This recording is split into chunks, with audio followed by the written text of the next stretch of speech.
আপনিও হতে পারেন হাজার কোটি টাকার মালিক, তাও আবার বিনা পুঁজিতেই। প্রাণীটির নাম তক্ষক। দেখতে গুই সাপের বাচ্চার মতো, গায়ে লাল সিঁদুরের ও সাদা ফোঁটার মতো রয়েছে। আকারে ছোট, তবে ছোট হলেও অনেক বয়সী। এই প্রাণীটি চড়া মূল্যে বিক্রি হয়, তাই অনেকেই এটির সন্ধানে ঘুরে ঘুরে নিঃস্ব হতে বসেছেন। তবু তারা হতাশ নন, খুঁজেই চলেছেন।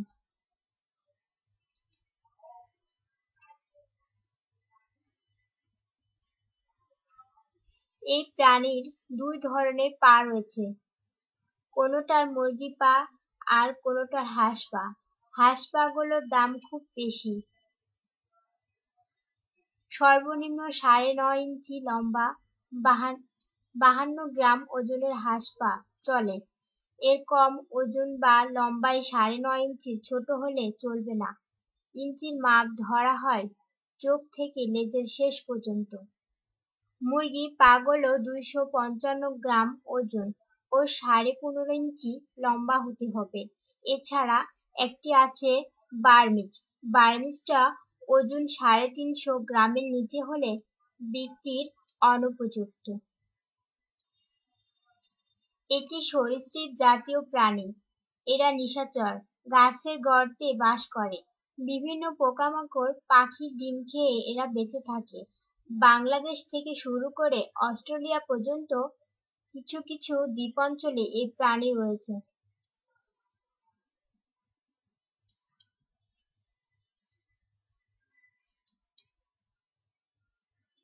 পূর্ব এশীয় দেশগুলোতে এই প্রাণী চড়া মূল্যে বিক্রি হয়।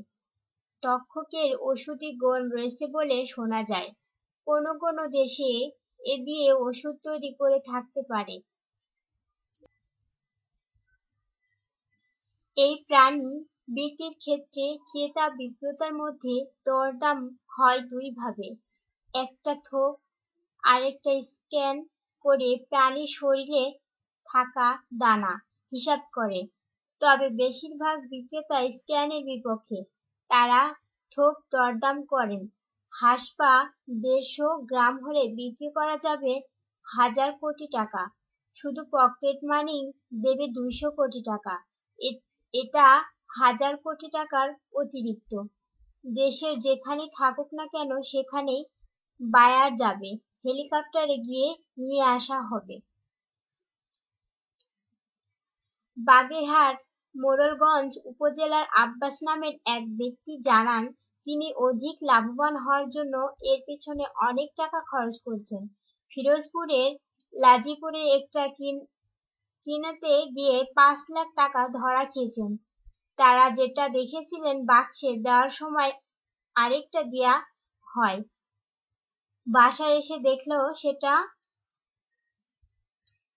দিয়েছেন তা অনেকটা ছোট। তিনি জানান, তার ২টি গাড়ি ছিল, এর পেছনে ঘুরে গাড়ি দুটো বিক্রি করে দিতে হয়েছে। একই এলাকার ইলিয়াস জানান, তিনি চট্টগ্রাম থেকে ৪টি তক্ষক ধরে এনেছিলেন। বিক্রির জন্য তার এক পরিচিত লোকের কাছে দিয়েছিলেন।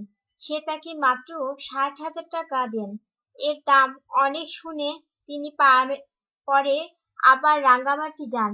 এই প্রাণীর সন্ধানে যেখানে যাওয়ার পর ওখানকার সিন্ডিকেটের লোকজন তাকে ধরে মারধর করে।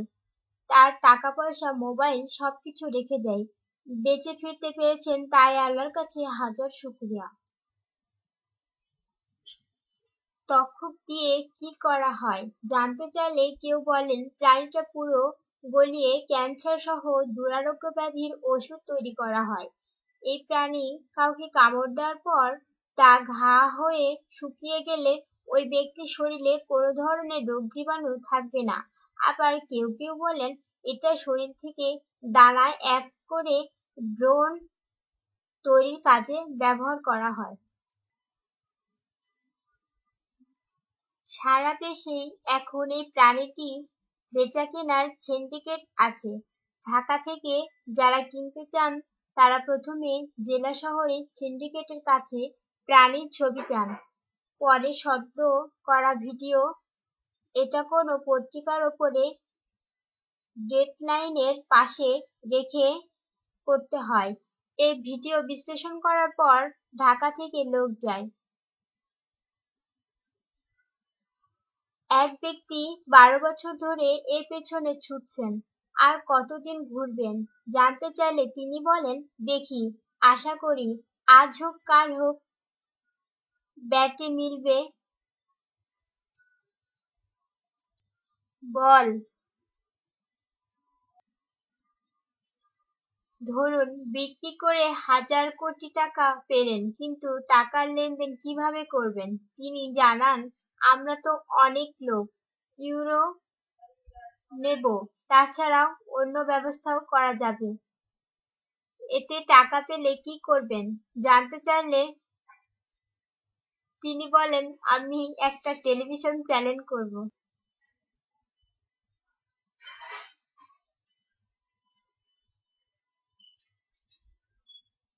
এই পর্যন্ত ঢাকা সহ দেশের বিভিন্ন স্থানে প্রশাসনের হাতে এই তক্ষক সহ অনেকে ধরা পড়েছে। প্রশাসনের পক্ষ থেকে বলা হয়েছে প্রাণীটির মূল্য অনেক।